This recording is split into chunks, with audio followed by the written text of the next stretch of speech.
Salut à tous. 2 ans. Ça fait 2 ans que je vous ai pas fait de vidéo. Il s'est passé plein de choses en 2 ans. Des choses intéressantes, des choses moins intéressantes. En tout cas, pour les 20 abonnés qui me suivent, je suis toujours sur Amiga. J'ai pas fait grand chose en 2 ans. En même temps, il s'est pas passé grand chose en 2 ans. Donc là, je m'y suis remis récemment et je me suis aperçu que, mis à part le P-Storm pour le 1002, il n'y a pas grand chose qui est sorti, quoi. Pour être honnête, je m'attendais à un peu plus d'évolution en 2 ans, mais ce qu'il y a de bien, c'est qu'on peut s'interrompre 2 ans et revenir et on n'est encore pas trop perdu. Donc, j'ai toujours ce 600 que j'ai pas redémarré d'ailleurs depuis presque 2 ans.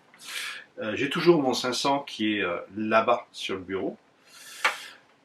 J'ai un 1002 qui lui est équipé, si ma mémoire est bonne, hein, qui lui est équipé, parce que je ne l'ai pas rouvert, et qu'il n'y a rien dedans. Donc il est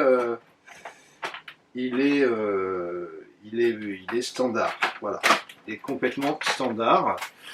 Et alors par contre, il y a un truc qui a changé en 2 ans, c'est le prix des Amiga d'occasion.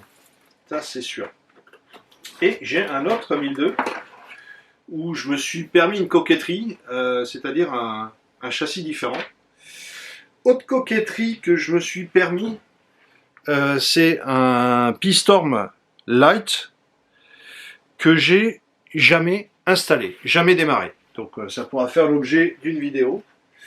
Et accessoirement, j'ai une Blizzard aussi qui traîne. Ça pourrait aller sur l'autre Amiga.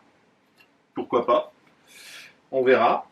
Autre sujet qui me préoccupe, c'est que ça fait quand même des années et des années et des années que je galère pour avoir l'équivalent de ce qu'on faisait à l'époque, c'est-à-dire les scans doubleurs. J'en avais un sur mon 1002 à la grande époque et j'en ai plus.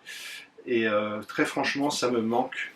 Parce que aujourd'hui, pour afficher du RGB sur un écran moderne, alors il y a certes des solutions, j'en avais une dans mes cartons, la voici, c'est ce truc-là, ça s'appelle un GBS. Alors le problème c'est que c'est toujours fourni, enfin tu achètes ça sur Amazon, c'est un GBS 8200.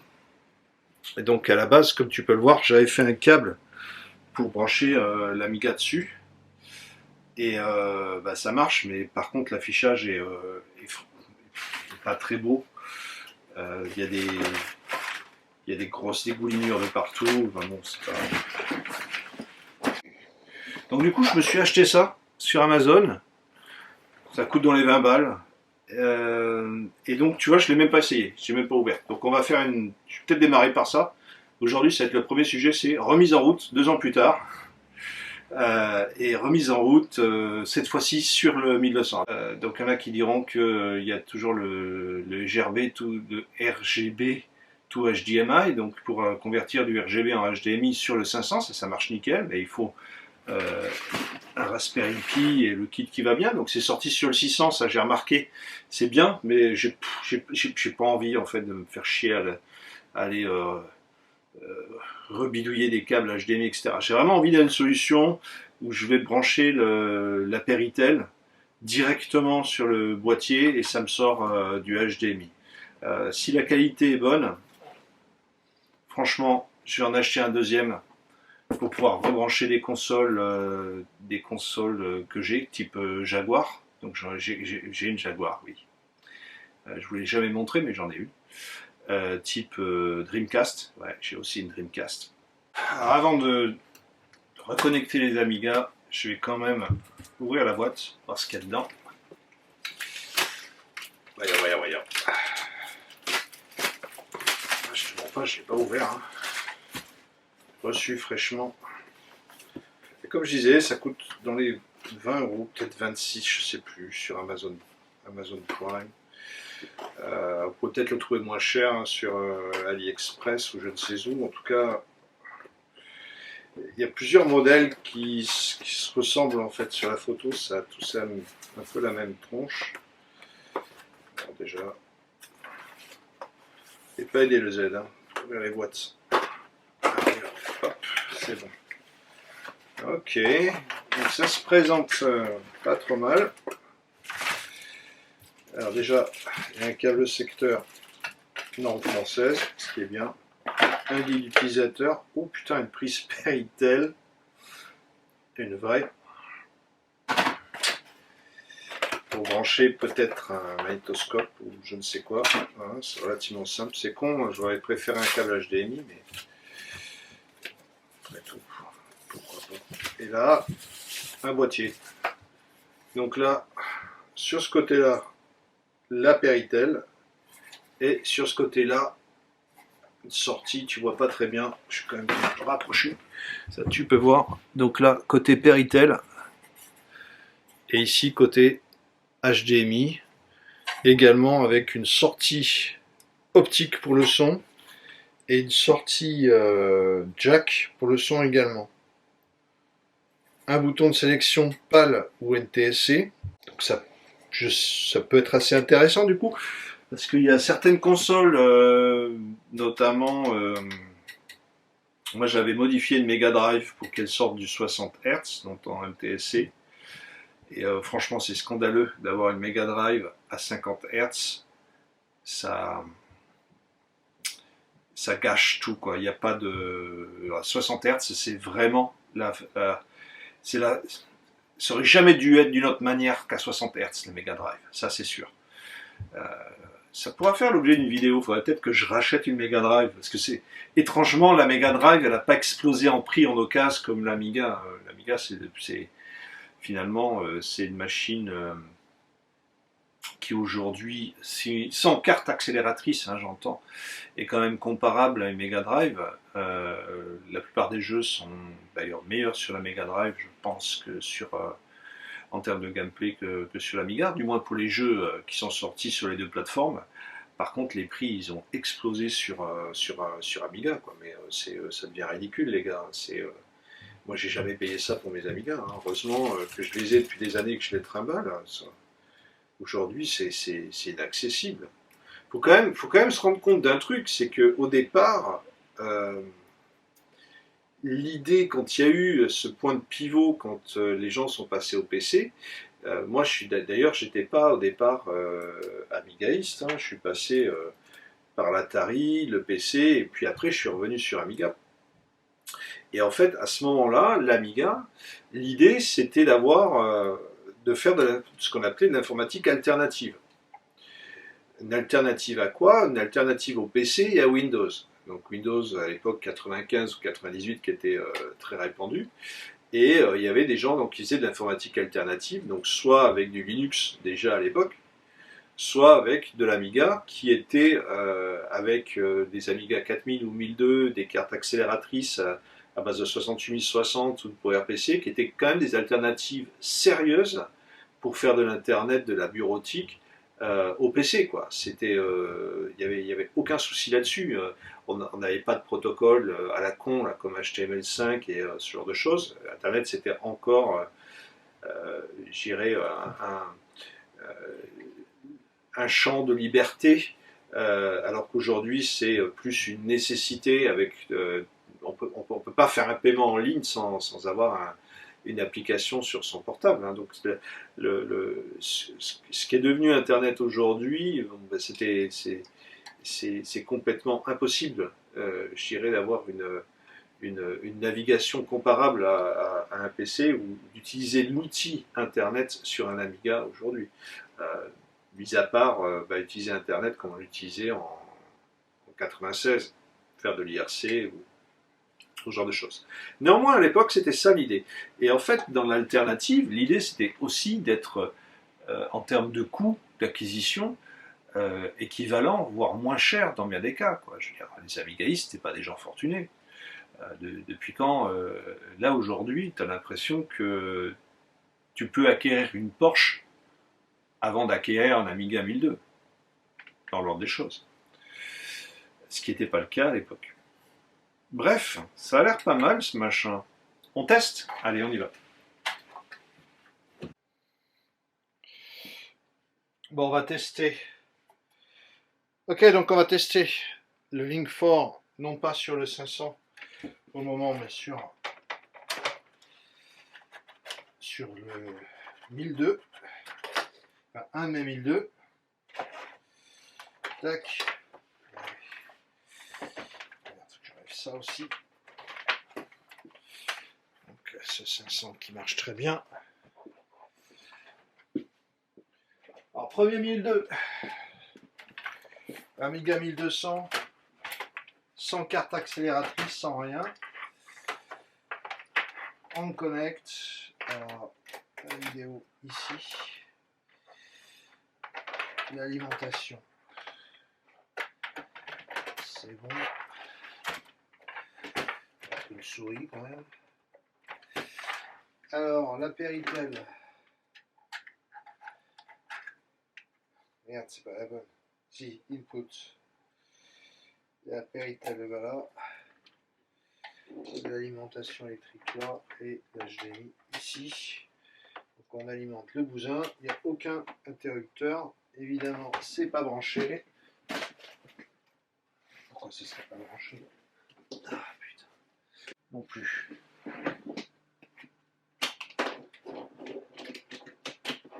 Tac, c'est bon, c'est branché.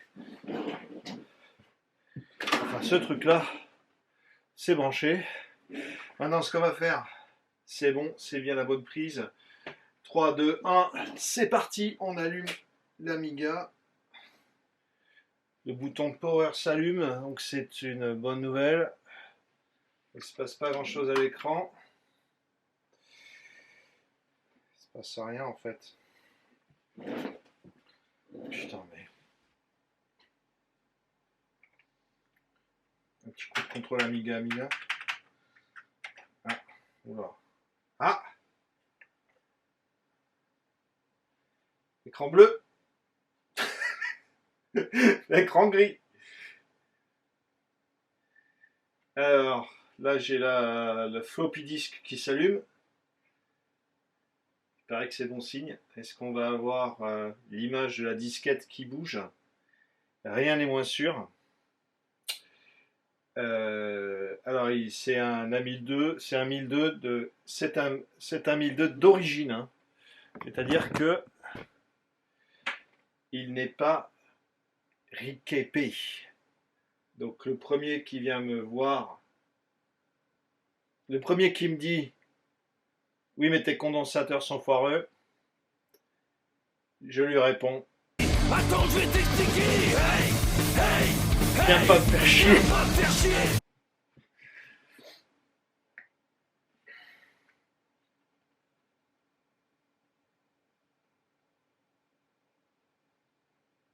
Blanc, gris, neige. C'est pas bon non plus. Alors je me demande si c'est pas un problème de ROM. On va regarder ça. Vite fait, tac. Ce serait curieux. Alors il n'y a pas de lecteur de disquette déjà pour commencer. Après, il est fortement possible que ce soit ces putains de ROM qui bougeaient. De toute façon, c'est des ROM de... Ah si, quand même, c'est des ROM de 3.1. Qu'est-ce qu'il y aurait d'autre qui aurait bougé ici? Rien. Là, il n'y a rien, hein. C'est vraiment vierge, c'est vierge. Hé, hey, copain, une Blizzard avec coprocesseur. Alors, c'est une machine qui tournait avec cette Blizzard. Donc maintenant, est-ce que... On va cadrer un peu mieux quand même. Est-ce que tu me vois mieux? Là. Alors, c'est une machine qui marche avec une Blizzard. Alors, il n'y a aucune raison pour que ça ne marche pas sans la Blizzard, mais... On va quand même la mettre. On va virer la trappe. Alors, bidouiller. On va bidouiller cette machine, toujours dans le respect de l'électronique. Oh putain. Mais merde, putain, c'est pas possible. Tac, viens par là, cocotte. Ah voilà, hop.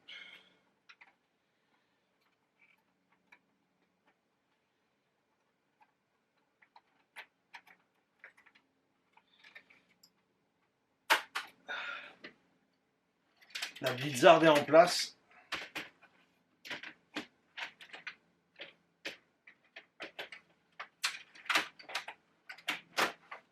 Boîtier est en place. 1, 2, 3. Let's go! Je sais pas où, j'ai l'impression que ça va booter.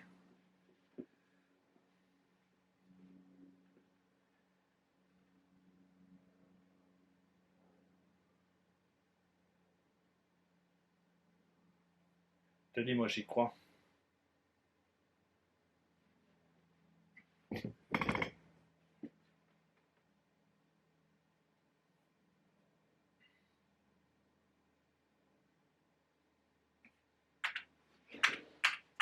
En tout cas, la touche Caps Lock, elle s'allume.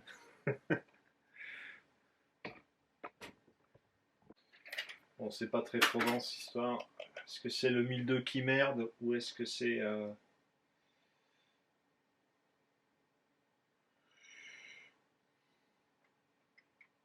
C'est catastrophique ce putain de 1002. Le premier qui vient me dire il faut changer les condos, je lui réponds viens pas me... Attends, je vais t'expliquer. Hey, hey, hey, viens pas me faire chier. Merde. On a un putain de 1002 qui marche pas. Voilà, ça vaut 700 balles ça sur le bon coin. Ah, alors pour mémoire, ce 1002, il a une carte by Storm 32 avec un Raspi Repaille de montée, sauf que je ne l'ai jamais configuré. Donc du même coup, ça devrait. C'est une carte mère que j'avais réparée il y a une vingtaine d'années. Et en fait, ce truc-là était monté en tour, dans une tour infinitive pour ceux qui se souviennent.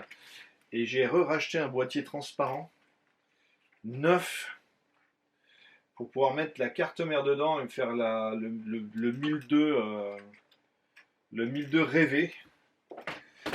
Donc le 1002 rêvé avec l'Apistorm et tout le bordel. Donc en fait, je vais me refaire un 1002. Je pense que ça va être le prochain projet si ça marche.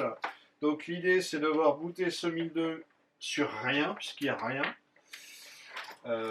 Donc on va tout simplement faire un early boot, ou du moins voir la petite disquette qui bouge.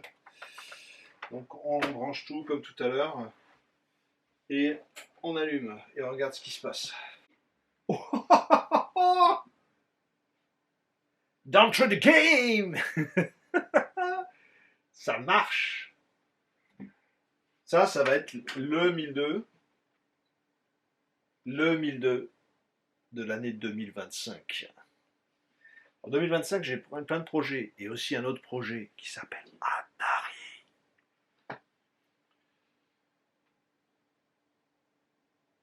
Waouh. Putain.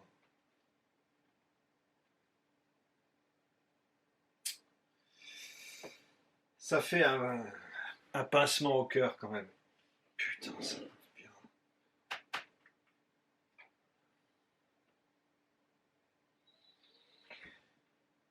ROM 3.1.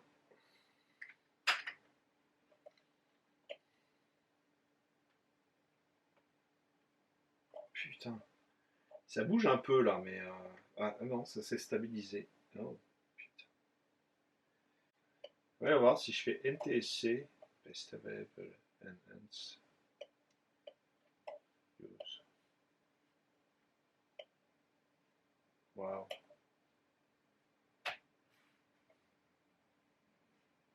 Putain, c'est beau.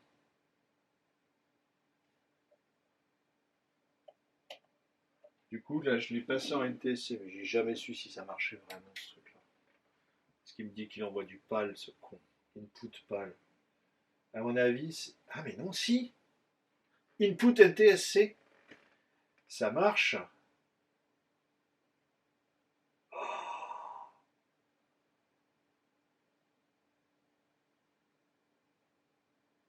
Et en plus, c'est stable.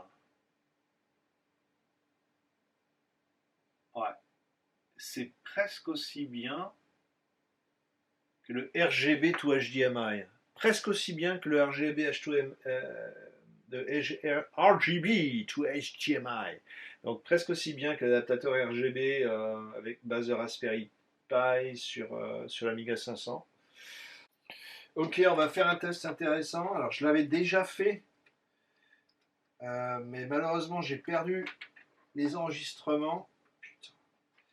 Tu vois, le problème c'est que la prise, je vais te montrer, c'est un 500 qui a connu la guerre. La prise RGB, eh ben, elle a plus de blindage. Donc déjà, ça c'est mort. Et donc là, il y a bien les deux HDMI, donc on va se mettre comme ça.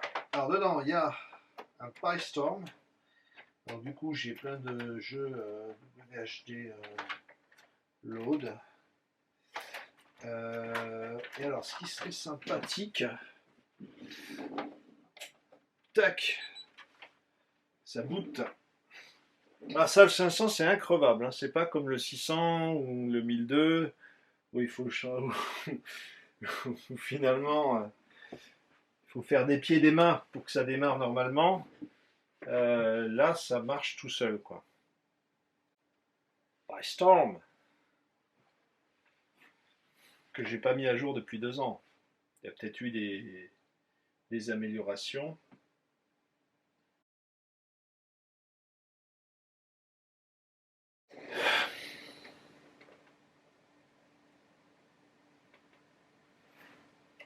Alors, Games. S. Il y en a des jeux qui commencent par S. Voilà. Est-ce qu'il y a Stuncar? C'est obligé qu'il y ait Stuncar. Stuntcar Racing. Stuntcar Racer. Imbécile. C'est parti.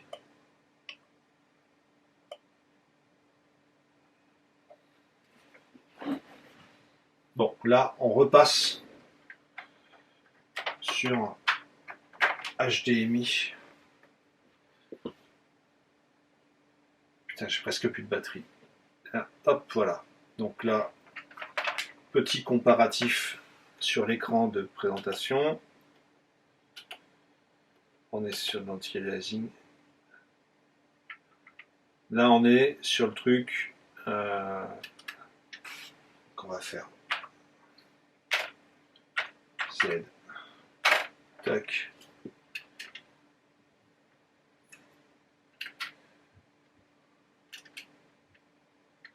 C'est parti.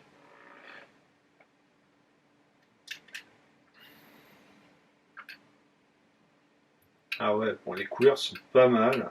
Alors tu vois, par contre, ça a l'air moins fluide. On va regarder. Voilà, c'est vrai que tu as l'impression d'avoir de la espèce de... C'est l'anti-aliasing qui fait ça. Après tu me diras, tu peux le configurer, hein, le HDMI. Pourtant je trouvais ça super génial. Ah, c'est pas mal. Et là, est-ce que... Ah ouais, non, il n'y a pas photo. Alors ça saute un peu. On va voir si je le mets comme ça. Ça saute toujours autant. Ouais, on va conduire un peu, on verra bien ce que ça fait. Mais là, il est en 1200. Là, si je le passe en 720p, c'est moins bien.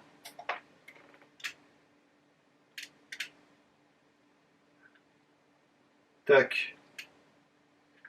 Ouais, c'est pas mal.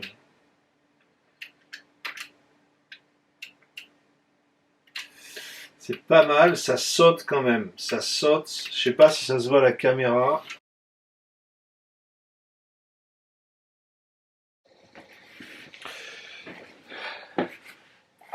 Évidemment, plus de batterie après le test Stuncar. Donc j'ai tous les films sont... Enfin, j'ai rien filmé en fait. Ceci étant, pour moi, la conclusion était toujours la même, à savoir que... Alors, attention, ça reste mon point de vue, et mon point de vue seulement. Ça ne veut pas dire que c'est forcément le point de vue de tout le monde. En tout cas, ce truc, moi, je le trouve fantastique.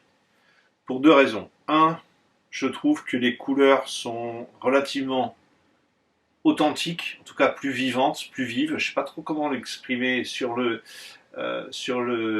RGB to HDMI. L'anti-aliasing évidemment fait un travail fantastique, c'est-à-dire que c'est moins pixelisé.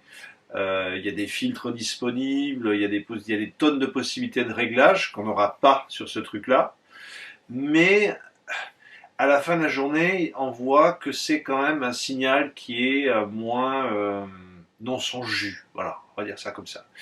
Là, on a, je dirais, une image qui est plus authentique, plus pixelisée, avec des couleurs qui me font beaucoup plus kiffer.